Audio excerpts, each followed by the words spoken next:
Bonjour à tous et bienvenue dans cette émission. Moi-même, Fabien Spey, je vous reçois et je vous propose de discuter avec Michael Abitbol et Mister Renzer. Bonsoir.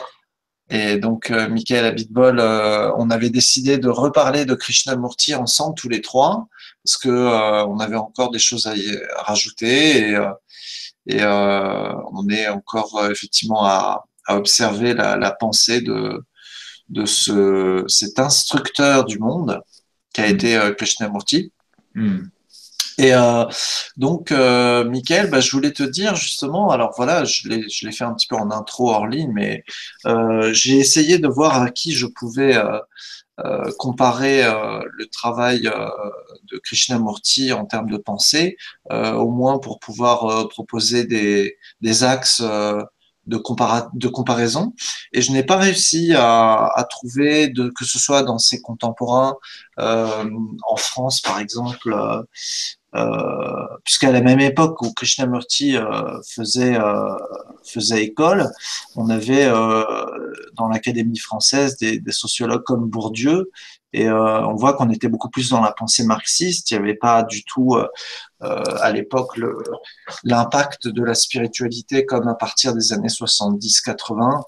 En fait, il est passé un petit peu incognito du grand mainstream, en gros, de la pensée de l'époque qui était beaucoup plus marxiste. Et, euh, j'ai cherché aussi à le comparer à comparer Krishnamurti avec des auteurs précédents. Chez les philosophes, j'ai trouvé que c'était un petit peu euh, comment dire, impossible de trouver l'équivalent parce que c'est pas du tout le même mode de raisonnement. Et du coup, je me suis dit, peut-être qu'il faut aller chercher après lui, en fait, pour trouver des auteurs auxquels il est comparable dans la pensée, des auteurs ou des guides Hmm. auxquels il est comparable dans la pensée. Et Hmm. alors, c'est vrai que je pense à ça de près, un petit peu quand même, parce qu'il y a certains discours sur l'être qui se rejoignent tout à fait. Mais sinon, dans d'autres sphères, peut-être éventuellement réfléchir avec la. Il faudrait que je trouve des gens qui puissent me parler un peu plus de l'approche phénoménologique, pas phénoménologique, si phénoménologique. Ça, il faudrait que je vois ce que je peux en apprendre, mais il y aura peut-être des passerelles qui se feront à un moment donné avec Mhm. cette philosophie. Ok.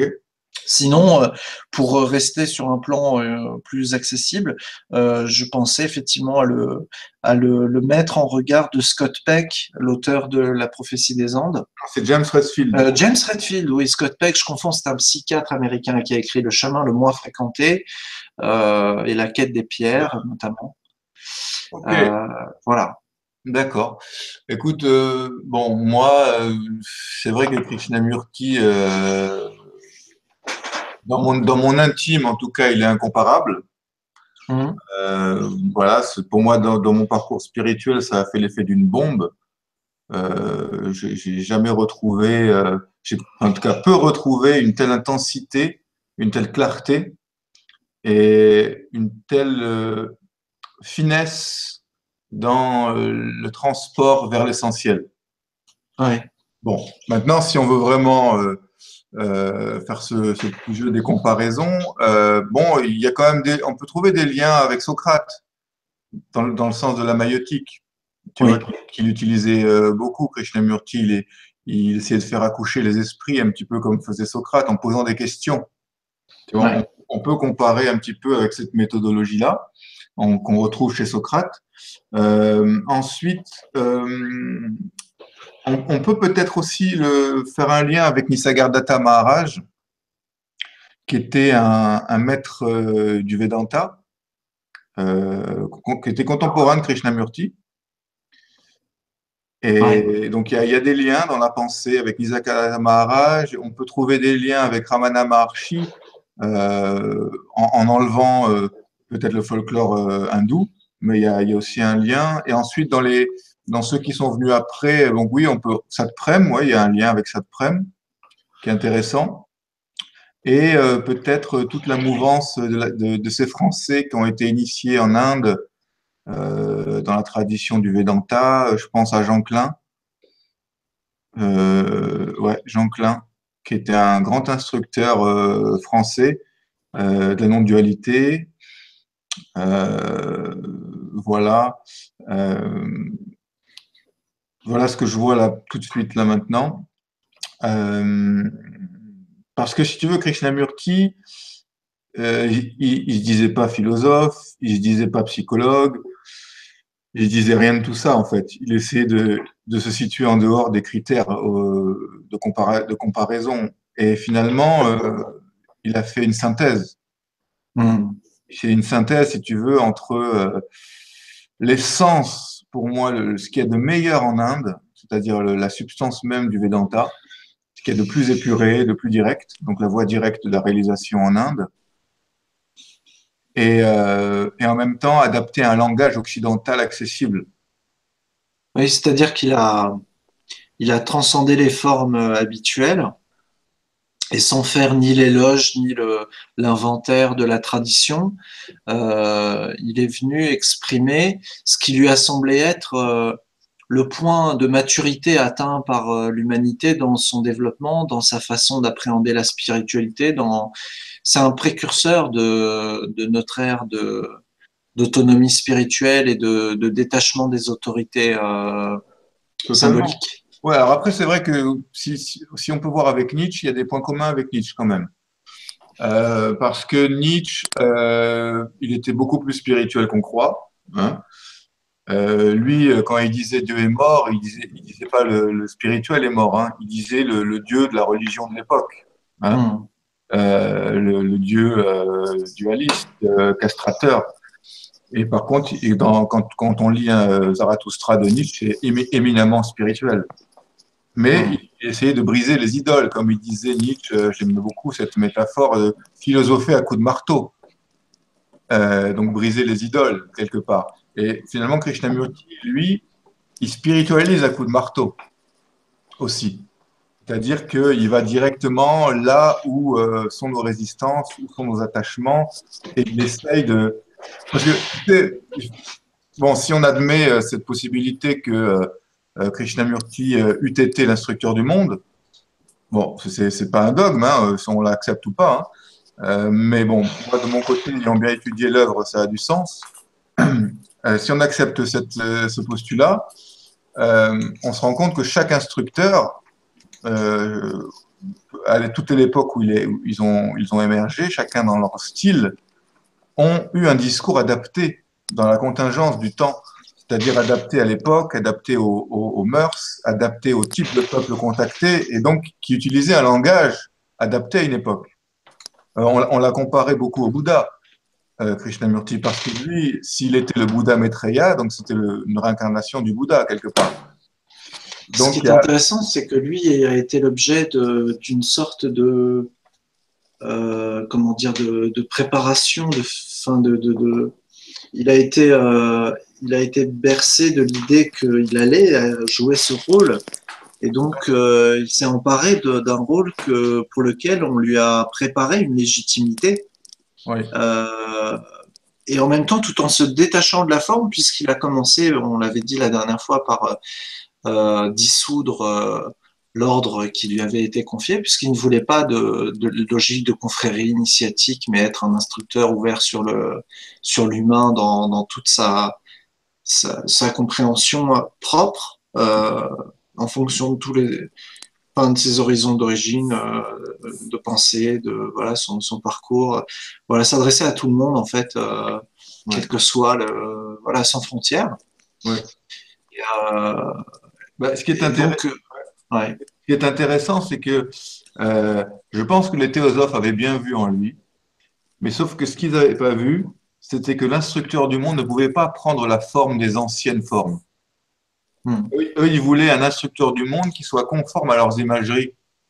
Et la plupart des théosophes étaient soit d'anciens catholiques, euh, bon, qui avaient une vision quand même religieuse du sauveur du monde, soit c'était des hindous, donc qui avaient une vision dévotionnelle de la divinité. Donc ils étaient enfermés dans un modèle ancien. Mais l'instructeur du monde, il n'était pas là pour refaire la même sauce, quoi. il était là pour amener un nouveau souffle qui soit adapté à notre époque. Et c'est en ce Ouais, sens-là qu'il a dissous l'ordre, parce qu'il s'est rendu compte que ça convenait pas du tout à ce qu'il sentait en lui, qu'il devait exprimer, qui était beaucoup plus large qu'une petite association avec des membres qui le prennent pour un gourou de plus, tu vois. ouais, Lui, il voulait, si tu veux, c'est l'instructeur du Kali Yuga. Dans le Kali Yuga, c'est un âge sombre, on peut plus voiler les initiations. Et c'est une urgence d'amener rapidement à l'essentiel pour sauver le plus d'êtres possible. Donc, il devait prendre cette forme qui brise toutes les formes. Souvent, les gourous traditionnels n'ont pas compris que Krishnamurti, à part quelques-uns qui étaient assez perçants, ils ont cru que voilà, il cassait l'ancien monde, il cassait pour casser, mais ils n'ont pas compris en réalité que lui, il répondait à l'urgence du temps, mm, à l'esprit du temps, et que les formes du passé, aussi respectables qu'elles peuvent être, hein, il n'était pas irrespectueux envers les formes traditionnelles, hein, mais il disait, mais vous ne voyez pas dans quelle urgence on est, le bateau brûle.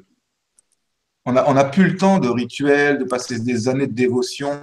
Il faut amener l'être humain dans son ensemble, et peu importe d'où il vient, la caste d'où il est ou sans caste, il faut lui proposer une voie qui lui parle au cœur et qui l'amène à se transformer parce que le temps presse. Voilà. mm. C'était ça. D'accord. D'ailleurs, ça me rappelle une anecdote que je crois qui existe dans le judaïsme où il y a, comment dire, il y a le temple qui prend feu et l'eau, elle doit subir certains rites normalement avant d'être utilisée. Oui. Mais ce rite prend toute une journée. Et en fait, comment dire, bah, donc tous les sujets, en fait, bah, voilà, ils veulent éteindre l'incendie, mais ils continuent donc à pratiquer ce rite. Et puis le roi leur dit, mais vous êtes fous, quoi. Là, ça brûle, là. Tu vois, Oui, c'est un peu, ça me fait oui, penser à cette. ouais, Oui, c'est ça. C'est parce que à époque exceptionnelle, mise en œuvre exceptionnelle. Ouais. C'est ça l'idée. Et c'est pour ça il a passé son temps, plus de 60 ans de sa vie, à sillonner le monde entier et à répéter, répéter, répéter, répéter, pour laisser quelque chose pour les générations futures. C'est pour ça qu'il a créé des écoles, parce qu'il s'est rendu compte que l'éducation, c'est la clé des citoyens de demain. Et que si on pouvait déjà, dès l'enfance, inculter des notions de conscience, d'éveil, de centration, de liberté intérieure, alors on pourrait donner peut-être une génération à venir qui ait plus de goût. Tu vois. et puis c'est indispensable aussi à l'époque et à l'endroit où il se place. C'est-à-dire que je trouve que, oui, justement, il fait une certaine mise à jour qui est en partie adaptée aux tendances de la mentalité moderne. Ça va avec, notamment avec la raison. Il Oui. dit, par exemple, oui, ne croyez rien. Est-ce que c'est pas justement une Oui, sorte oui. de, je pensais à ça, euh, une sorte de mise à jour de la spiritualité dans un cadre de philosophie de la connaissance qui, euh, qui serait dans la logique de la modernité, quoi, de la, de la progression des idées positives, quoi, de la progression par la recherche, par la contestation, la capacité à s'émanciper des autorités pour reconstruire perpétuellement comme ça le chemin dans ce qu'il décrit comme une terre sans chemin, justement, une terre sans chemin, c'est-à-dire une terre vierge, quoi, une terre à découvrir, à défricher, à redécouvrir, qu'en gros, admirer le travail de la spiritualité sans passer par les axes des religions, des initiations, des processus longs, mais simplement par l'expérience et par un regard, quoi. Oui, Pour moi, il y a un côté où, si, excuse-moi, Michael, oui, pour vas-y, moi, vas-y. il y a un côté où, en fait, j'ai pris conscience qu'il s'adressait finalement beaucoup à des gens qui étaient dans des religions au minimum ou dans des voies au mieux, Mhm. et qu'en fait, ce qu'il apporte en termes de spiritualité, eh bien, je crois que la spiritualité a finalement aurait perdu beaucoup de gens, beaucoup de croyants, beaucoup de cheminants sans son intervention. Et même s'il y a des gens qui sont surtout dans les milieux orthodoxes qui sont contre son enseignement, bah, finalement, il les a quand même maintenus dans la sphère de la connaissance de soi. Oui. Il leur a permis d'approfondir leur voix. Oui, et surtout et aussi bah, carrément qui perdent pas toute confiance en le fait qu'il y ait une voix déjà. Bien sûr. Ce qui allait avec bah, les anciennes formes, entre guillemets, elles deviennent de plus en plus inadaptées. Et tu parlais de cette destruction des idoles, c'est vrai il apporte une certaine une hygiène mentale à avoir Mhm. par rapport à tout ça, pour pas être trompé par des dogmes, finalement, ou pour ce qu'on pourrait dire pour sacraliser des points de vue exotériques. Tout à fait. Tout à fait. Ouais. Et il y a vraiment une véritable hygiène que je trouve très très intéressante chez ce personnage. Je Hmm. trouve que c'est ce qu'il apporte. Ouais, c'est un aspect fondamental. C'est qu'il nous place directement, je dirais, dans l'ésotérique de l'ésotérique. La dernière instance, c'est toi finalement, C'est à un toi. moment. T'es Soit seul. tu l'hypothèques et tu te mets en pilote automatique, ça Ouais. existe. Ouais. Mais si toi, t'es un conducteur, tu veux pas être dans le bus, bah voilà, il y a aussi des voies. Et je trouve qu'il ouvre cette opportunité. Tout à fait. Et quand il dit dans son acte de dissolution de l'étoile, quand, quand il dit la vérité est un pays sans chemin, on a très mal interprété ça. Il voulait pas dire qu'il n'y a pas de chemin. Il voulait dire que le chemin vers la vérité doit être parcouru individuellement. C'est-à-dire, il mettait en avant l'autonomie du sujet par rapport à l'effet de groupe, se libérer des effets de masse, des effets de groupe, et qu'en réalité, il disait toutes les voies jusqu'à aujourd'hui nous ont mené à la catastrophe. Et regardez le monde, même les voies spirituelles, ésotériques, quel impact elles ont eu dans le monde? C'est minime. Et il disait que finalement, si on en est là, c'est parce que on n'a peut-être pas mis en avant, on n'a pas cru en l'humain. En fait, on a plus cru en la tradition, on a plus cru dans des voies qui étaient déjà des prêtes à traverser. Et finalement, on n'a pas donné sa chance, sa confiance à ce qui existe réellement dans l'humain et que, en connectant ce soi, cet être pur, il puisse créer quelque chose d'original qui puisse permettre à l'humanité de s'ouvrir vers une créativité nouvelle, même au niveau social. Et si je peux me permettre, c'est aussi dû à une certaine comment dire, une perversion où disons, les formes traditionnelles ayant été perverties parfois par le pouvoir temporel, Mmh. on continue parfois à leur attribuer un caractère sacré, alors que finalement, il n'y a rien de plus humain que certaines choses qui sont véhiculées dedans, parce que ça sert certains intérêts à un moment. C'est pas général, mais ça arrive quand même, et ça fait beaucoup de dégâts. Nickel, je voulais te demander, est-ce que tu as étudié Eliphas Lévy? À une époque, ouais. D'accord. Est-ce que cet homme, d'après toi, a apporté une, comment dire, une cohérence au savoir occulte, ésotérique, traditionnel, suffisamment étayé pour que ça apporte quelque chose du domaine du témoignage de la tradition au 19e siècle, quand Krishnamurti, lui, apporte un regard de la conscience sur elle-même et sur le monde qui se détache des formes traditionnelles. Mais Eliphas Lévy, lui, est-ce que c'est pas un peu le dernier représentant finalement de cette tradition? Alors, Eliphas Lévy, bon, il a œuvré un peu plus avant que Krishnamurti, il est plus ancien que Krishnamurti. Oui, début du 19e siècle. Ouais, voilà. C'est vrai que lui, donc, c'est un ancien clerc, hein, c'est un ancien prêtre défroqué. C'est Ouais, intéressant, hein, son parcours, hein. Il était ouais. prêtre au début de sa carrière et quand il a rencontré l'ésotérisme, il a abandonné sa quête monastique, on va dire. Et lui, il a beaucoup apporté à l'époque, justement, dans une époque de matérialisme à tout craint, hein, de positivisme de l'époque, un réintérêt justement pour les mondes subtils. Donc lui, c'était plus un occultiste, on va dire, hein, Eliphas Lévy. C'était un peu comme Blavatsky ou Papus, voilà, ces gens-là. C'est des occultistes. Krishnamurti, lui, il se place pas dans l'occultisme, lui, il se place dans la métaphysique du Ouais. Vedanta, c'est-à-dire que l'occultisme n'est pas une voie de libération. Pour Krishnamurti, au contraire.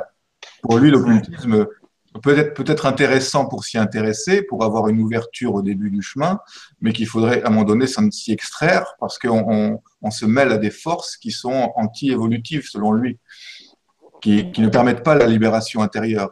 Et le but est de se libérer. C'est parce qu'il faut voir aussi que Krishnamurti, lui, depuis son enfant jusqu'à la dissolution, il était dans l'occultisme.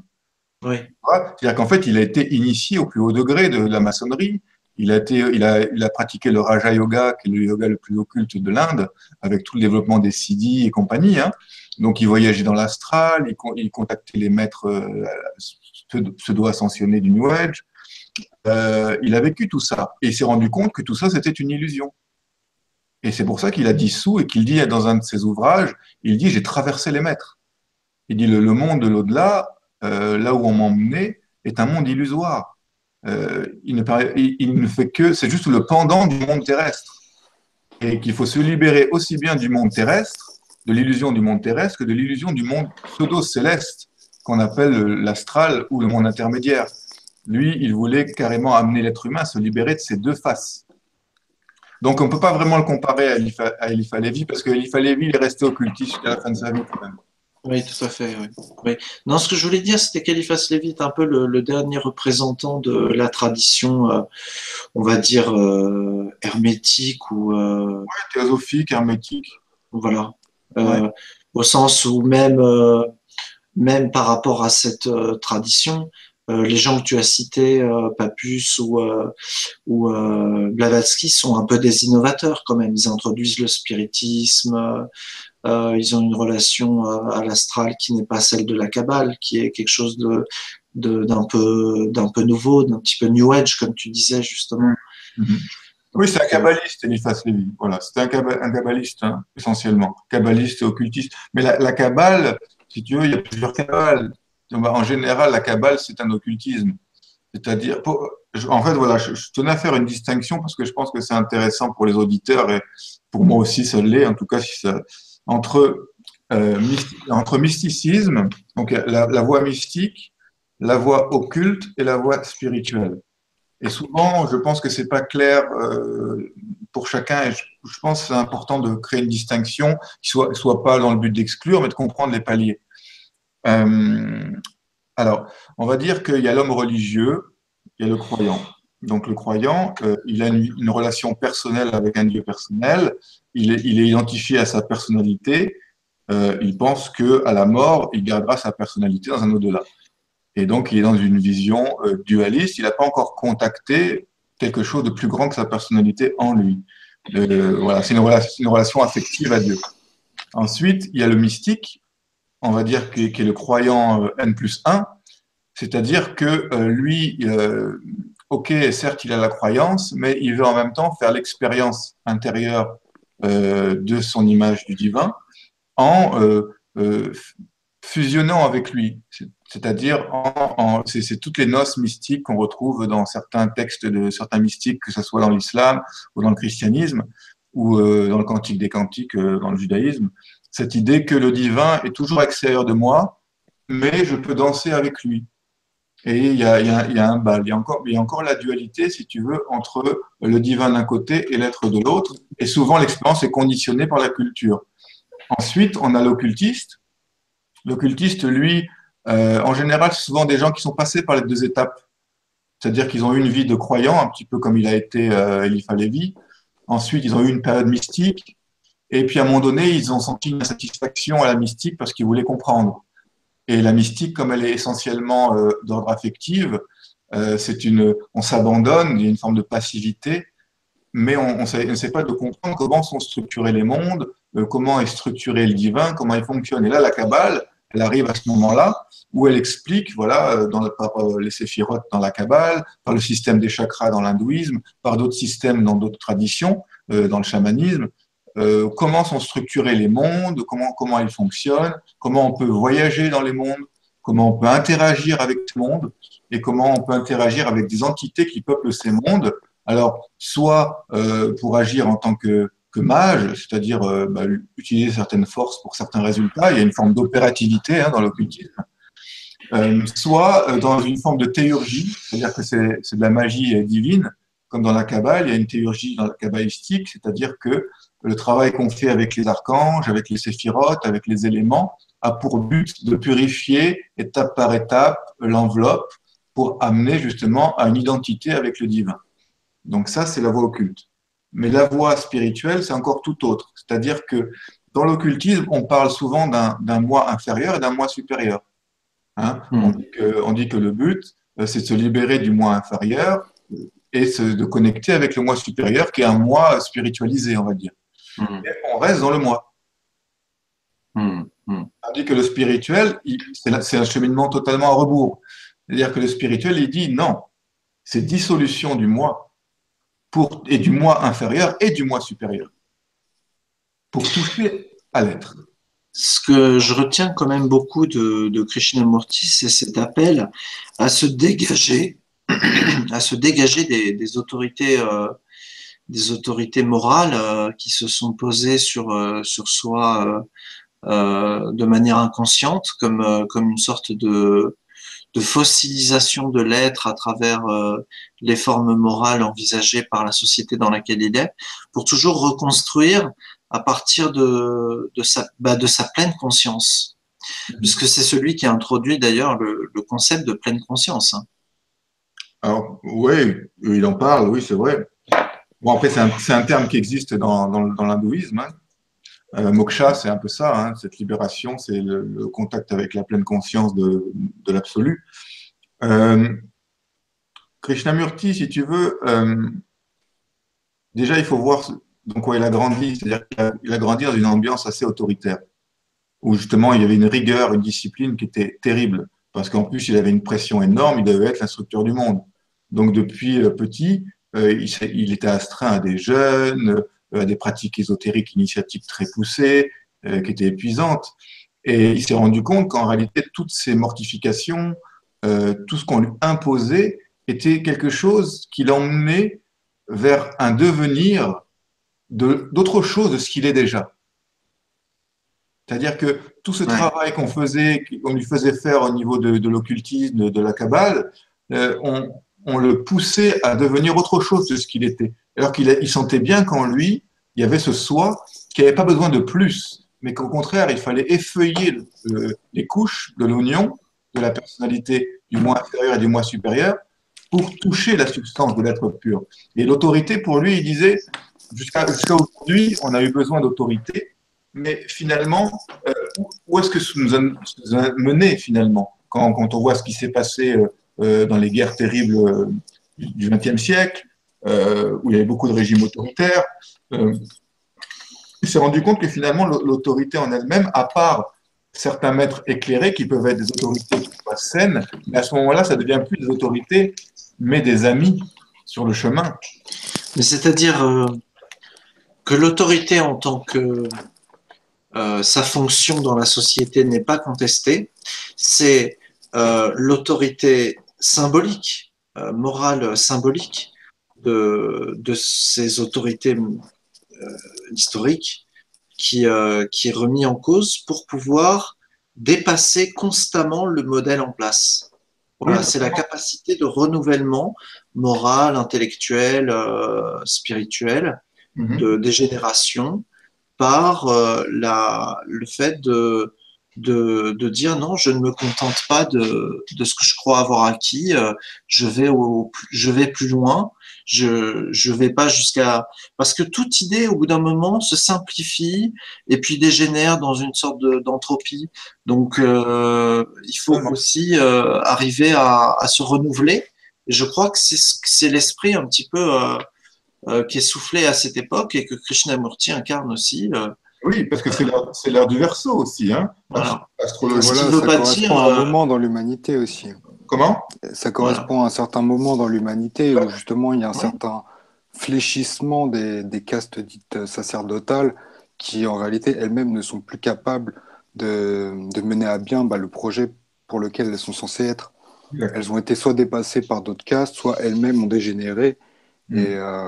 Et c'est vrai qu'à ce moment-là, ce qu'apporte Krishnamurti, c'est finalement, maintenant, il n'y a plus personne, ou il y a de moins en moins de personnes à qui tu peux faire confiance dans le système ou dans l'interprétation des textes sacrés.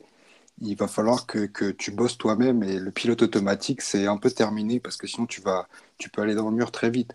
Exact. On le voit très bien quand on voit ce que ça donne l'islam maintenant, tu vois, avec l'État islamique, prétendument islamique, ou des choses.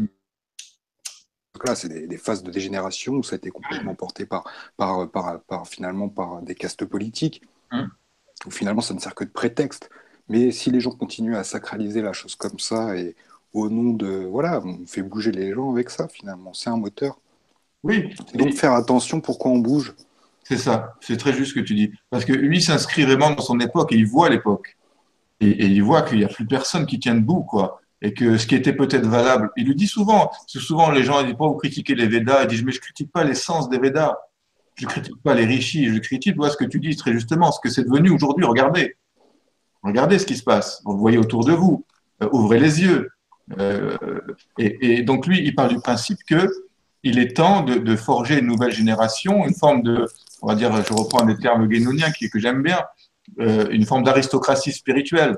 C'est-à-dire que l'élite spirituelle de demain, celle qui pourra guider l'humanité pour passer cette fin de cycle, qui était très difficile pour tout le monde et amener peut-être un nouveau cycle, elle commence dès maintenant et vous devez vous former dès maintenant. Et il est important que vous trouviez cette liberté en vous-même parce que au-dedans de vous, dans le cœur de votre cœur, il y a le soi, il y a il y a le divin qui est déposé. Et si vous traversez les couches qui vous relient à lui, de lui peut découler tous les enseignements traditionnels du monde parce que tout est porté en termes d'holistisme en soi. Et cette particule du divin, tous les êtres l'ont, mais il faut ce chemin individuel aujourd'hui parce que tous les égrégores sont pollués pour amener un nouveau souffle pour l'humanité. C'était ça le projet. Et à mon sens, c'est immense. Et je ne sais plus quel philosophe disait que le christianisme n'avait jamais commencé, mais je pense que ce n'est pas faux. L'essence du Christ, elle n'a jamais été vraiment vécue pleinement. Mais l'enseignement de Krishnamurti, à mon sens, il n'a pas commencé non plus. Il disait sur son lit de mort, il disait, voilà, je vais partir. Vous rendez pas compte à côté de quoi vous êtes passé. Ce grand vide, cette puissante énergie qui habite ce corps-là, quand elle sera partie, il ne restera plus rien, à part quelques-uns qui vivront l'enseignement. Mais vous êtes passé à côté de mon champ de force. Parce que quand un avatar s'incarne, il crée un rayonnement, un champ de force qui ouvre une possibilité au niveau cosmique pour l'humanité. Il ouvre une porte. Et quand il est vivant, on peut bénéficier de son champ de force pour être porté. Il dit, mais voilà, tous ceux qui sont autour de moi, qui me chient depuis 60 ans, combien il y en a qui ont réalisé l'enseignement? Combien qui sont allés au bout des choses? Alors peut-être que d'autres générations le feront. Mais maintenant, je m'en vais. Et il y avait une forme de pessimisme à la fin de sa vie. Et tu t'es rendu compte que, bon, il a œuvré, mais il y a très peu de gens qui ont compris. Mais parce qu'à mon sens, euh, je pense que l'enseignement de Krishnamurti, il a commencé à sa mort. Oui, oui, C'est-à-dire, tout à fait. Je pense qu'il y a une évolution dans le temps, et ne serait-ce que le temps que les idées pénètrent dans la société, dans l'humanité, il faut un certain temps. Et je pense que d'ailleurs, ça continue toujours à se diffuser. Ça s'embrase au fur et à mesure, mais les espèces de go-lighters, d'éclaireurs comme ça, bah, l'humanité n'en bénéficie pas tout de suite, quelque part. Et c'est ce qui se passe finalement avec presque tous les prophètes ou les instructeurs, les grands spirituels, etc. bien sûr, ouais, c'est ce Ou qu'on fait. même tout simplement d'un point de vue de la science ou de choses beaucoup plus basiques, quoi. Le savoir, ça met beaucoup de temps à devenir un fait qui se démocratise. Tout à fait. Et tu parles de la science, c'est intéressant parce il a écrit des livres, il a fait des causeries avec David Bohm. David Bohm, qui était un grand physicien de l'époque. Et il a écrit un bouquin magistral, ça s'appelle Le temps aboli, où justement il échange, David Bohm, ses découvertes en termes de physique quantique et ce qu'a perçu Krishnamurti en lui. Et un truc intéressant aussi, c'est qu'il s'opposait à cette notion d'évolution, Krishnamurti. C'est-à-dire, en fait, il croyait pas du tout que l'être humain avait évolué. Il disait qu'au contraire, peut-être parce qu'il était issu d'une famille de brahmanes et qu'il y avait une empreinte de la connaissance des cycles, hein, mais il disait que, regardez, finalement, le cerveau humain aujourd'hui, et le cerveau humain, vraiment, à part un vernis civilisateur de science, à l'intérieur, c'est toujours la même animalité qui sourde et qui est là. Et est-ce que vraiment le cerveau humain a évolué? C'était une question à laquelle il renvoyait David Bohm. Et pour le coup, il se raccordait à la doctrine des cycles? Oui, oui, bien sûr. Ouais. D'accord. Ouais. Il n'en parlait pas explicitement parce qu'il voulait sortir de tout référence traditionnelle, mais quand on le lit, on sent que c'est là. On sent que c'est D'accord. là. Ouais. Donc lui, il disait que, je sais pas, faites quelque chose pour vous-même, quoi. Mais le vieux cerveau, il est peut-être temps de le dépasser. Et il ne peut se faire que dans une transformation de la conscience. Mais qu'il ne soit pas fait selon les méthodes anciennes. C'est-à-dire que les méthodes anciennes ont amené un certain seuil, mais ce seuil, il est pas dépassable par elles, parce que toute méthode est créée par le mental, et que toutes les méditations que vous faites, toutes les récitations de japa, de mantra, ok, ça vous anesthésie un petit peu le mental et ça vous fait goûter pendant quelque temps un peu de présence. Mais ça peut être une drogue aussi. Vous pouvez devenir aussi bien addict de la marijuana que du mantra ou de la prière. Observez-le déjà ça. Et que si c'est une addiction, c'est encore le même circuit de l'ego, mais à un niveau spirituel, à un niveau occulte, on va dire. Et disait, libérez ça aussi, percez la coque de ça, et voyez qu'en réalité, tout ce que vous faites, c'est pour échapper à vous-même. Dès que vous n'allez pas bien, vous allez commencer à prier. Dès que vous n'allez pas bien, vous allez prendre un coussin, vous asseoir. Dès que vous n'allez pas bien, vous allez chanter à tue-tête, répéter des mantras. Mais en fait, au contraire, quand vous n'allez pas bien, vous avez la chance de faire face à ce qui est. Alors, restez avec ce qui est. Et sans choix, sans choisir de le transformer. Et regardez, et quand vous faites face réellement à ce qui est, l'observateur et la chose observée disparaissent. Et là, il y a une transformation radicale. Il y a une mutation de la conscience. J'ai employé ce terme-là, une mutation. C'est-à-dire que ce n'est pas une évolution. L'évolution, c'est on passe d'un degré à un autre, à un autre, à un autre. Ça implique. C'est lui-même la manière dont il a atteint l'éveil, en quelque sorte. Tout à fait. C'est-à-dire par l'observation de cette souffrance. Oui. Je me souviens plus exactement de l'anecdote, mais il était sur un bateau. Il était sur un bateau, il avait une phobie extrême de l'eau. Oui. Et son frère est tombé du bateau. Ah non, c'est pas ça. C'est pas ça? Non, en fait, oui, il était sur un bateau. Non, mais excuse-moi, hein, mais il était sur un bateau. C'est vrai qu'il avait une phobie de l'eau, c'est clair, et qu'en fait, il est parti en voyage. Et les astrologues théosophes à l'époque, ils lui ont dit, pars en voyage, t'inquiète pas, son frère était malade, ton frère ne mourra pas, on l'a vu dans les astres, tu vois. Et en fait, il reçoit un télégramme et son frère est mort. Et là, il a une crise terrible parce qu'il vit une angoisse, mais terrible en lui, et il peut pas s'échapper parce qu'il est entouré d'eau. Oui, voilà. Donc, en fait, il est coincé. Il est coincé et il part dans une crise qui a duré de nombreux jours, où il rentre en lui-même et il en ressort totalement ressuscité. Et c'était sa méthode. C'est-à-dire qu'il a envie de se suicider, voilà, de ce que j'avais compris, mais qu'en fait, il peut même pas sauter par-dessus bord. Mais non, il est coincé. Et c'est pour Il ça est coincé, ouais. Il est coincé. Et il disait que c'est la seule manière de muter, c'est-à-dire bloquer les issues, il disait. C'est-à-dire que quand vous êtes mal, bloquez les issues et restez vraiment présent, attentif à ce qui se passe en vous. Il y a quelque chose de magnifique qui est en train de se passer en vous. Plutôt que de le fuir parce que c'est désagréable, alors restez avec ça et observez pleinement. Il parlait de la flamme de l'attention. Il disait qu'il faut développer cette vision pénétrante, cette flamme de l'attention qui brûle tout ce qui n'est pas vrai en soi et ne peut rester que ce qui est vrai. Il dit, brûlez tout, il ne restera ce qui est vrai. Ça, oui, ça rappelle. Alors, c'est pas. C'est vrai que Satprem parlait d'évolution, lui, dans la ligne de Sri Aurobindo.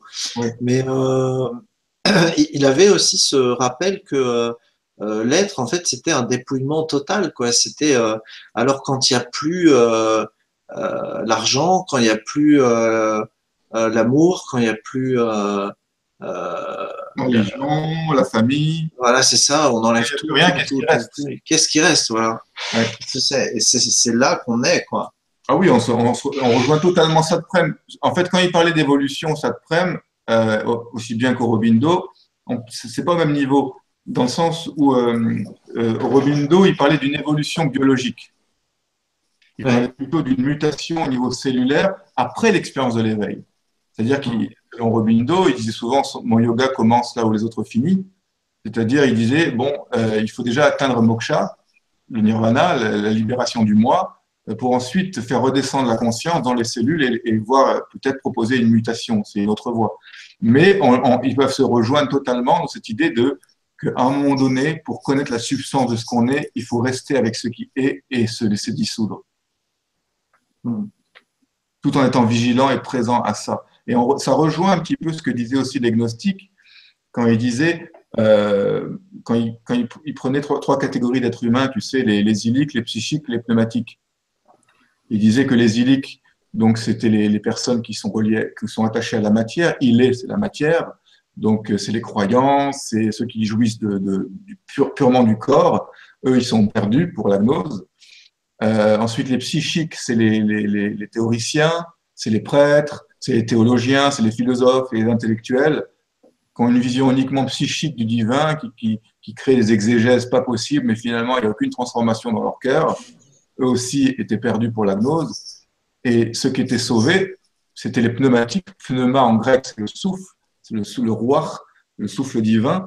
C'est ceux qui arrivaient justement à mourir à toute leur représentation pour renaître à la rose du cœur qui est au fond d'eux et renaître d'eau et d'esprit en étant des Christ incarnés. Ok. Krishnamurti. Bon, Voilà. voilà, on a bien avancé. Vous aviez encore des choses à dire tous les deux?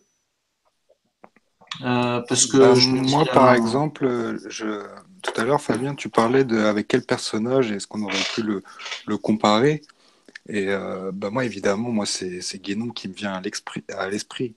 Ils ressemblent, ils ont l'air très, très opposés, en fait. Et pourtant, pour moi, ce sont deux cadeaux dans le monde dans lequel on vit. Et pourtant, leur enseignement a l'air presque opposé à tel point, comment dire, que par exemple, pour Guénon, il n'y a pas d'initiation possible sans être dans une voie traditionnelle Mhm. et pas pratiquer et sans être dans la pratique du rite exotérique. Mhm. Et par exemple, voilà, moi je pense que ces deux personnages en parallèle, ils sont complémentaires. Mhm. C'est-à-dire que d'une part, Guénon, lui, il invite par son travail justement de métaphysicien, donc du début des années 1900, quoi. Ils sont à peu près sur la même période en plus, et ils ont eu écho l'un de l'autre Mhm. quand même. Mhm. C'était deux personnages de la scène ésotérique, voilà, de ces années-là, quoi, très très importants. Tout à fait. Mais Et, oui, euh, c'est complémentaire. Ouais. et par exemple, Guénon, lui, il a fait ce travail de, non pas de dire lâcher tout, mais plutôt à travers donc ces comparaisons, à travers ce point de vue universaliste, comparatif, d'explication des symboles, finalement de renourrir un peu par le haut les traditions. Ouais. Et alors après, je sais que Guénon, il ne le voyait pas comme l'instructeur du monde, c'est sûr. Et d'ailleurs, je ne pense pas qu'il devait se connaître personnellement, mais je pense que c'est intéressant de les mettre en parallèle, ces personnages, parce qu'ils représentent tellement des antipodes l'un pour l'autre, et pourtant les deux sont extrêmement intéressants. Donc, Bien quel- sûr. je ne sais pas ce que tu en penses. Oui, oui, je suis d'accord, parce que finalement, Guénon, lui, le cœur de son cheminement, c'était le Vedanta, c'était la non-dualité. Tout à fait. Hein. Et ce qu'enseigne Krishnamurti, c'est l'essence de la non-dualité. Donc, à mon avis, ils se rejoignent dans leur accomplissement. Maintenant, c'est juste le cheminement qui diffère. C'est que quand même, Guénon, il est inscrit dans une tradition qui suscite un certain langage, une certaine méthodologie, une certaine théorie. Krishnamurti lui dit, c'est terminé ça, je suis arrivé. Ça, ok, c'était valable avant. Vous essayez de revivifier des choses mortes. Tout ça, il faut que on passe à autre chose. Et que tout ça, c'est inclus dans l'être qui se connaît lui-même, il retrouve la tradition en lui-même. Et l'initiation n'est possible que individuellement, c'est-à-dire en touchant cette source en lui-même. Donc c'est en ce sens-là, si tu veux, que quand même, Guénon, il a fait un travail terrible, énorme et passionnant, mais à mon sens, il vient avant Krishnamurti. Il vient pour clôturer un cycle, quelque part. Il a essayé de revivifier les traditions, il y a plus ou moins arrivé, pas Plutôt la totalement. connaissance traditionnelle. Oui, la connaissance Que... traditionnelle, mais c'est là où finalement cette idée qu'on ne peut passer que par une tradition, qu'il faut un exotérisme, c'est quand même l'ancien monde. C'est-à-dire qu'il ne s'inscrit pas dans la modernité, il veut maintenir la tradition. Comment ça se faisait avant? Alors que Krishnamurti, lui, il est ancré dans le réel de la modernité, c'est terminé les traditions, il n'y a plus de tradition. Mm. Et il est contingent, c'est-à-dire qu'il voit très bien, on ne va pas reproduire ce qui ne peut plus fonctionner. Donc même les structures ésotériques aujourd'hui sont aussi gangrénées. Elles sont plus aussi vivantes que peut-être du temps de Guénon certaines et encore il y a 2000 ans. Donc c'est en ce sens-là, tu Parce que vois. moi, ce qui me venait aussi à l'esprit, c'était cette phrase de Gurdjieff qui disait qu'un homme seul ne peut rien. Ouais, Et d'ailleurs, c'est repris hein, dans les enseignements de la quatrième voie, de la cinquième voie. C'est des choses qui sont encore défendues. Et je pense d'ailleurs que ça conserve une valeur, mais c'est quand même quelqu'un qui a été enseigné. En fait, je pense qu'il s'adresse à des gens qui sont pas vraiment sur le départ, Krishnamurti, plutôt à des gens qui pourraient prendre. Je pense que si on n'est pas passé au travers d'une tradition, d'un exotérisme, c'est très très difficile d'avoir accès à Krishnamurti. Parce que si tu pars en tant que laïque, moderne, tu vois, il te propose la liberté, mais finalement, tu l'as déjà. Ton individualité, tu l'as déjà. Finalement, tu n'as même que ça, finalement.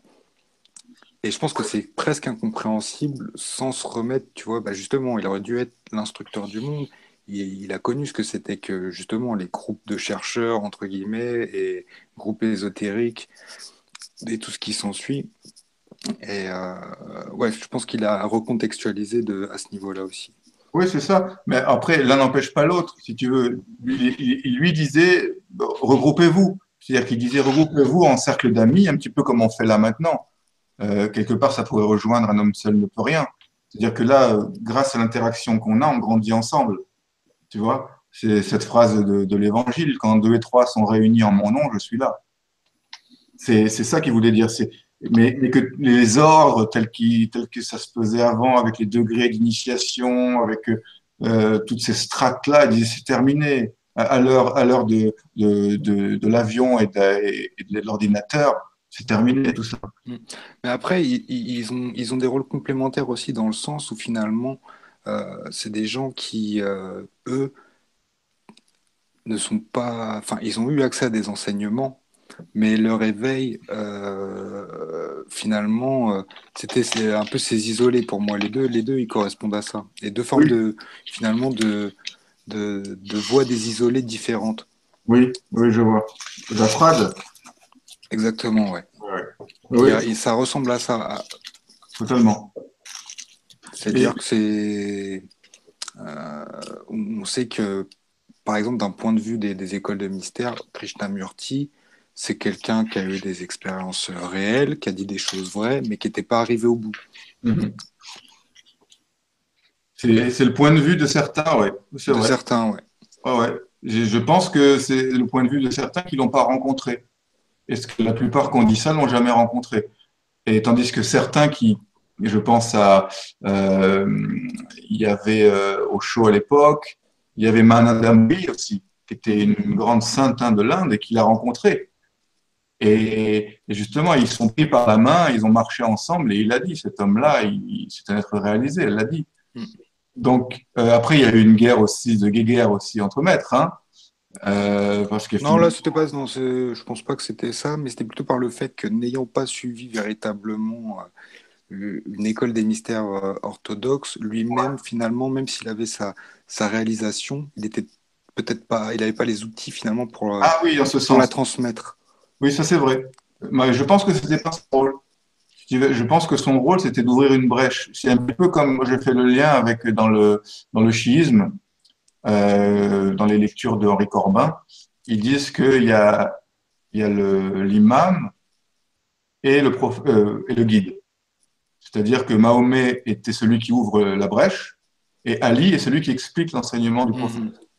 Et je pense que, quelque part, Krishnamurti, il a un peu le rôle du prophète. C'est-à-dire qu'il vient, il ouvre une brèche, il donne un souffle. Il n'enseigne pas forcément la technique, parce que peut-être qu'il n'a pas la pédagogie et que c'est pas son rôle. Mais une fois qu'il a ouvert la brèche, il donne le relais aux autres qui ont les techniques, qui ont peut-être l'enseignement étape par étape. Tu vois. Mais l'avantage de Krishnamurti, c'est qu'il permet que même si quelqu'un, parce qu'il y a cette fièvre aussi chez les chercheurs spirituels, ah, il faut que je trouve une tarika, il faut que je trouve un enseignement, sinon je suis perdu, tu vois. Et il y a cette angoisse aussi de rechercher le bon tampon de validation, quoi. Donc lui, il dit, ben, déjà le fait que je me suis incarné, que j'ai ouvert cette possibilité-là, cette angoisse-là, vous pouvez la mettre de côté. Déjà, vous pouvez faire beaucoup de choses pour vous-même sans ça. Et déjà, c'est déjà énorme par rapport peut-être à la plupart des gens qui sont dans des groupes spirituels et qui ronronnent. Parce qu'ils sont dans un groupe et ça y est, ils sont tranquilles, tu vois. Ouais, le pilote automatique, ouais. Exactement. Il y a une prise de risque avec Krishnamurti. Hein. Ouais, bien sûr. Mais c'est pour ça que vraiment, pour moi, il est inaccessible si tu n'as pas été confronté à ça. Ouais. Et d'ailleurs, je pense même que lui, la façon dont il parle, et d'ailleurs, c'est ce qui se passe quand tu lis les textes, par exemple, sur l'instructeur du monde, voilà, il s'adresse à des gens pour les faire sortir de leur matrice, entre guillemets. Oui, totalement. Ouais. Si toi-même, t'es pas matrixé, ou t'es matrixé à un autre niveau que le niveau spirituel, finalement, ça s'adresse pas tout à fait à toi, tu vois. Oui, oui, c'est vrai. Ah, je suis tout à fait d'accord. Après, dans le sens où il peut parler éventuellement à l'homme moderne, parce que l'homme moderne, même si bon, il n'est pas matrixé par une religion, il est matrixé par le système, quoi, Oui, c'est ce que je voulais dire. et par une autre matrice qui est le scientisme, qui est finalement une autre forme de religion quelque part. Hein. Et il amenait aussi il tapait aussi beaucoup sur la science, hein, et le matérialisme. Donc je pense qu'aussi il peut inviter aussi ces êtres-là à se rendre compte que l'individualité qu'ils ont cru avoir, qu'ils croient avoir, la liberté qu'ils croient avoir, c'est une fausse liberté en réalité. Ils sont pas libres, ils sont enchaînés à d'autres choses. Ils sont pas enchaînés à la religion, mais ils sont enchaînés à la société de consommation. Ils sont enchaînés aux théories scientifiques. Ils sont enchaînés à leurs croyances matérialistes. Et ils voulaient libérer aussi de ça. Ouais. C'est pour ça, je pense qu'il faut hiérarchiser l'information. Ça ne veut pas dire, l'enseignement, il te dit pas, enfin, rejette tous les groupes, Non, mais en tout cas, mais garde ta propre mesure. Garde en dernière instance, toi, tes propres constatations. totalement. Sois libre, reste indépendant. Même Voilà, te soumets pas aveuglément. c'est ça. Moi-même, je veux dire, j'ai fréquenté des groupes spirituels, j'ai fréquenté des écoles spirituelles, j'étais engagé dans des écoles spirituelles. Donc, j'ai vu ce que c'était. Elles m'ont apporté beaucoup, hein. Elles m'ont apporté Ouais, bien sûr. des compréhensions complémentaires de Krishnamurti. Mais c'est vrai que dans ces écoles, moi, je me souviens très bien, dans ces écoles, dans les pratiques que je faisais, j'avais toujours une pensée pour lui. Parce que le fait d'avoir une pensée pour lui, c'était comme une porte de sortie au cas où. Et un recentrage. Et un recentrage de l'essentiel, c'est que c'est Mhm. pas une fin en soi, le spirituel, la tarika ou ce que tu veux. Ça peut être un moyen, mais le moyen, c'est toi. La finalité, c'est toi. C'est Ouais. ta réalisation. Et c'est comment, à un moment donné, tu observes aussi que dans le groupe, ça se sclérose et que tu t'en vas. Et parce que tu as la force de t'en aller, parce que c'est dur aussi. Hein. Moi, j'ai vu des gens qui étaient très engagés dans des cercles spirituels, dans des écoles spirituelles, comment c'était dur de sortir. Alors qu'ils sentaient que c'était plus ça, mais ils étaient emprisonnés là-dedans parce qu'ils avaient créé tout un tissu d'amis, ils avaient créé toute une habitude de vie. Et Krishnamurti, quelque part, ça leur a donné aussi un ticket pour sortir. Parce Bah, de toute qu'ils façon, aussi, quand on s'engage dans ces trucs-là, c'est vrai qu'au bout d'un moment, il y a un petit côté social club qu'il faut fuir absolument et qui n'a rien à voir avec la spiritualité, moi, de mon point de vue. Je oui, pense que c'est juste finalement, tu changes de cercle. Mais si c'est pour reconstituer des choses que tu aurais pu faire finalement. Enfin voilà, le social club spirituel, tel que ça, il arrive que ça se rencontre dans certains milieux, oui. c'est pour moi très. Enfin voilà, c'est. Gare, attention. Oui, J'ai les warnings qui s'allument. et c'est là où tu peux, quand tu vois le social club, tu prends se libérer du connu et tu leur mets en plein visage. Tu leur dis, OK, regarde ton social club, lis-moi ça et on verra ce que tu penses après. On peut pas rester, moi, je pense qu'on peut pas lire Krishnamurti et en sortir indemne. Pour moi, toutes les personnes à qui j'ai présenté Krishnamurti, elles ont pris une claque. Et peu importe où elles étaient dans leur cheminement spirituel, il permet de ramener à l'essentiel le chercheur, qui a tendance à se déporter à un moment donné. Ah, c'est vrai que ça peut être un joli petit virus de black hat, de white hat, je veux dire. Mais, tu vois, c'est vrai que dans certains cas. C'est-à-dire que, par exemple, tu vois, moi, dans Krishnamurti, je ne trouvais pas les explications ésotériques. Donc, je les ai cherchées, la structuration des plans, etc., comment ça fonctionne. Donc, j'ai cherché ça en partie chez Guénon, chez les Maïsel, dans la Rose-Croix, chez Aurobindo, qui, eux, expliquent comment ça marche, en fait, hein, au niveau technique, on va dire. Donc, nous, en tant qu'occidental, on a besoin de comprendre un peu comment ça marche. Donc, je pense que c'est salutaire d'avoir aussi ces auteurs-là pour nourrir un petit peu. Parce que quand on comprend quelque chose, on peut plus aller rentrer dans ce que propose Krishnamurti. Parce qu'on sait qu'en background, il y a tout ça derrière. Donc, ça peut nourrir le mental supérieur, on va dire. Mais pour moi, Krishnamurti, dans le peu qu'il propose, il y a l'essentiel. C'est-à-dire qu'en fait, si tu l'appliques vraiment au jour le jour, tu finiras éveillé. Parce que moi, je ne parle que de moi, hein, mais je parle de mon expérience de Krishnamurti. Dans les crises que j'ai traversées, ce qui m'a aidé, c'était pas la métaphysique guénonienne. Hein. Ce qui m'a aidé dans mes crises, c'était pas la structuration des plans occultes. C'était pas comment fonctionnent les énergies. Rien de tout ça. Il n'y a plus rien. Bien sûr. Puis d'ailleurs, c'est pas le but. C'est pas le but. Tu vois. Et ce qui m'a aidé, par contre, c'est ce que disait Krishnamurti, cette conscience, son choix reste avec. Et comment il explique sous tous les bouts. Et là, à force de le lire sous tous les angles, j'ai compris que c'était ma seule issue pour me transformer. Moi, finalement, Krishnamurti, il m'invite à cette pensée. Tu vois, on dit que, par exemple, tu vois, dans les temps anciens, les temps primordiaux, l'être humain, la tradition, il n'y avait pas de livre, entre guillemets. Elle était présente, mais à la limite, il n'y avait même pas besoin d'en parler ou quoi que ce soit. Puis, tu sais, on parle de cette chute, et puis à un moment, il a fallu la fixer par écrit. Il y a eu tradition orale, et puis traduction fixée par écrit, comme si un peu les hommes de l'âge d'or, finalement, cette conscience d'eux-mêmes, ils l'avaient. Enfin, il n'y avait pas besoin de leur rappeler. C'était une évidence d'en être ces concepts-là. Exact. Tu vois. Et à un moment, il y a une telle sclérose qui s'empare des traditions, c'est-à-dire que de l'interprétation qu'on donne des textes, qui se perd de plus en plus pour arriver à des littéralismes parfois abjects. Et voilà, à tel point que même l'œuvre fixée sur papier n'est plus valable. Tout à fait. Ou les interprétations ne sont plus valables. C'est-à-dire que oui, attention, oui, c'est marqué, entre guillemets, mais prends-toi, en dernière instance, c'est toi. Qu'est-ce que tu observes? Qu'est-ce que tu... Exactement. Et je pense que Krishnamurti, conscient de ça et conscient peut-être du nouveau cycle qui arrive, prépare justement à rebooter cet état-là. Ouais, voilà, il arrive très très à propos. Ouais. Pour préparer l'être humain à cette autonomie d'une époque où il n'avait pas besoin de toutes ces béquilles. Et je veux dire, même pour nous qui avons pratiqué certaines formes d'ésotérisme ou certaines herméneutiques des livres sacrés, bon, à un moment donné, quand tu as fait le tour de l'herméneutique du Coran, quand tu as fait le tour de l'herméneutique des évangiles ou de la Kabbale, ils disent la même chose. Au fond, tout est en toi, plonge à l'intérieur. C'est juste pris par un bout ou un autre de la lorgnette. Mais la finalité, elle est la même au final. Et Krishnamurti, il dit, allez, c'est bon. Tu as lu, tu as étudié, tu connais tout ça, maintenant on passe aux choses sérieuses. Les littéralistes, ils t'amènent en fait finalement, il y a une loi orthodoxe, exotérique, qui est sacralisée au même degré parfois que Dieu. C'est-à-dire, vu que ça vient de Dieu, ça doit être sacralisé au même niveau. Tu vois?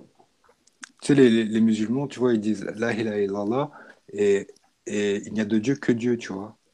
Oui. Et ça veut dire que Dieu, s'il y a Dieu et Dieu n'est que Dieu, ça veut dire Dieu, c'est pas le Coran, Ben non.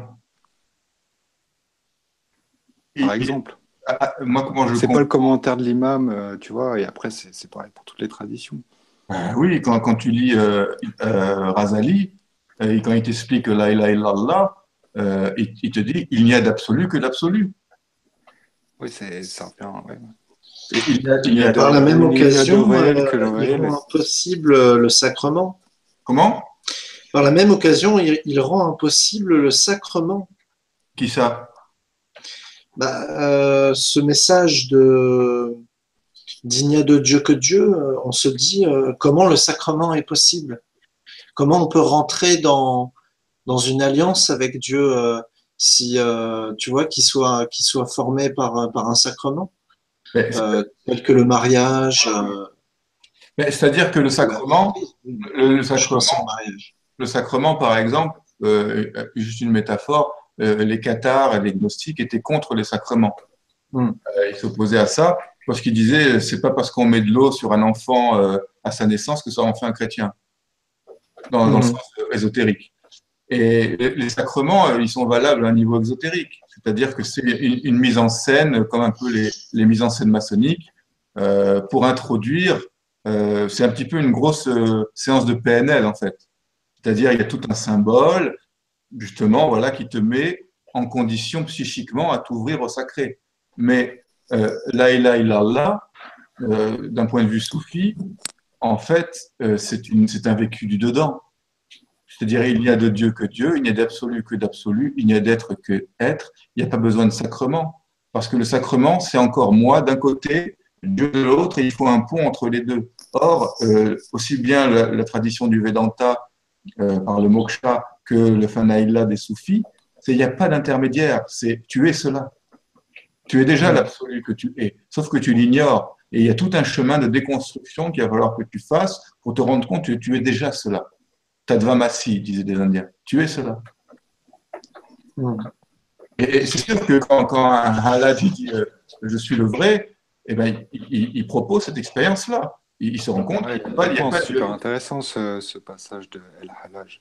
Ah oui, Super intéressant ce qui se passe. On voit bien la dissymétrie entre le pouvoir temporel et la réalisation spirituelle, entre guillemets. totalement. Et lui, il fait l'expérience qu'il n'y a pas de dualité. Il n'y a pas Dieu d'un côté, là-haut dans le ciel, qui me juge, qui me donne des récompenses ou qui me punit. Ça n'existe pas dans l'absolu. Ça existe au niveau intermédiaire, mais au niveau de l'absolu, il y a pas, ça n'a pas de réalité. Il y a intrinsèque unité. Et donc, il y a de Dieu que Dieu, il n'y a que l'être. Il n'y a pas d'associé. C'est en ce sens-là.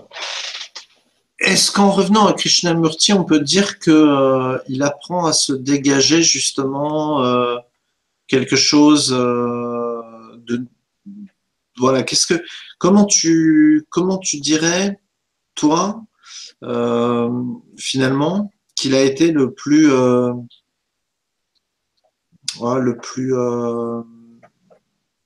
comment dire qu'il a apporté quelque chose sur le domaine des idées, Des idées? ouais, particulières ou pas spécialement, qu'il a déconstruit simplement et comment tu le placerais toi? Est-ce que pour toi c'est un pédagogue finalement Oui, plutôt? il a un aspect pédagogue qui est très clair, hein, d'où le fait qu'il ait créé des écoles. C'est un pédagogue de l'éveil, c'est un éveilleur pour moi. Mhm. Ce qu'il a apporté, c'est justement, pour moi, c'est la somme majeure qu'il a apportée, et c'est pas une idée finalement, c'est une possibilité. C'est qu'il est possible aujourd'hui, par un chemin individuel, de se réaliser, alors que par le passé, il fallait passer par des structures organisées. Pour moi, le cœur de son enseignement, c'est ça. Il est possible maintenant. Il disait cette chose intéressante, il disait, euh, euh, si une personne a créé l'ampoule pour vous, c'est pas besoin de la recréer. Utilisez-la et allumez la lumière. Donc, il disait par là il avait déblayé, il avait ouvert une voie sur un plan énergétique, sur un plan spirituel, qui n'était pas possible ou qui était très difficilement possible par le passé, à part quelques élus, quelques afrades égarés, mais qu'aujourd'hui, c'était possible pour l'humanité entière. Et c'est en ce sens-là que pour moi, le cœur principal de son enseignement, il réside à cet endroit-là. Il est possible maintenant de vous réaliser sans passer par les structures. Ça ne veut pas dire que les structures sont négatives, ça ne veut pas dire que les structures sont inopérantes, elles sont toujours possibles. C'est une voie possible qui peut aussi mener à la réalisation. Il n'était pas en contradiction avec ça, mais il disait, il y a aussi ce chemin-là qui est possible maintenant. Est-ce que on est tous en train de faire un chemin aujourd'hui encore vers cet éveil d'après toi et pour toi? Est-ce que ce chemin d'éveil, il va nous aider à passer ce cap euh, incertain là qu'on a de cette nature qui est de plus en plus sollicitée et qui nous interpelle sur son état, quoi, sur sa capacité à nous supporter tous. Moi, je pense qu'il reste que ça. C'est la seule solution. C'est comme, je ne sais plus, il y avait une vidéo ça de près, mais à la fin, la personne qui avait monté la vidéo, elle disait, elle mettait en gros, décide ou décède. Et bon, c'est un peu gros, mais l'idée, c'est ça. Je pense que la seule manière pour l'humanité de passer le cycle, cette fin de cycle qui est douloureuse et on ne sait pas jusqu'où ça va aller, c'est compliqué de plus en plus pour tout le monde, c'est de se réaliser. Parce qu'en fait, au final, il restera que ça. Parce que quand demain, on perdra notre emploi, quand demain, on n'aura peut-être plus autant de denrées, peut-être qu'il y aura une guerre civile, j'en sais rien, peut-être qu'il y aura un effondrement systémique global. Là, on verra la vraie nature des individus. Est-ce qu'on va sombrer dans la barbarie parce qu'on n'a pas fait le travail en amont et là, toute notre animalité refoulée et bien dans les filets de la civilisation superficielle va se lâcher, on va tous être des fauves qui vont s'entre-dévorer. Et c'est aussi une possibilité. Je pense qu'il y aura beaucoup de gens qui iront dans cette direction, malheureusement, et je le déplore. Mais je pense que les êtres qui ont engagé un chemin, ils ont une responsabilité spirituelle. Et ils ont une responsabilité d'aller le plus possible où ils peuvent aller, parce que c'est eux qui permettront à l'humanité de ne pas tomber trop bas et peut-être de garder espoir pour quand l'humanité commencera à se reconstruire après le chaos. Je pense que l'humanité n'a pas le choix aujourd'hui de s'éveiller ou de disparaître finalement. Et c'est ce que disait Saint-Prème quand il disait à la fin, tu es ou tu es pas. Tu es ou tu es pas. Si tu n'es pas, ben, tu t'en vas, comme beaucoup d'autres espèces sont parties. C'est dur à entendre, hein, mais c'est le réel. On a cru que l'humain était le summum de la création. On a cru qu'il durerait toujours. Mais là, on arrive à une époque où les conflits qui s'avèrent, même au niveau mondial, qui se déclenche, elle est terrible. Au niveau écologique, c'est une catastrophe. Là, on est peut-être à l'aube d'une extinction possible aussi. Hein. Donc, je pense que l'urgence est à la réalisation. En fait, le but de la réalisation, c'est quoi? C'est pas se réaliser pour se réaliser, et c'est de revenir à un centre en nous qui est stable, qui offre en lui toutes les qualités de l'éveil, de l'amour, de la bienveillance, et de garder ça pendant la tempête. Donc déjà, ça commence au quotidien, c'est-à-dire comment je garde ce centre de bienveillance, d'amour, de partage avec moi-même, avec les autres, dans les problèmes de ma vie, qui sont pas encore trop graves, quoi. Ça va, c'est pas dramatique ce qui nous arrive, et pourtant, des fois, on a des tensions, c'est difficile à gérer. Donc, s'il se passe quelque chose de plus grave, là, on aura besoin d'une stabilité intérieure totale. Et la stabilité intérieure totale, elle ne peut être quand on est en contact de cette conscience d'être, ce champ magnétique dans le cœur, qui est une force qui ne bouge pas. Et c'est le seul salut. Le salut de l'humanité, il passera par là.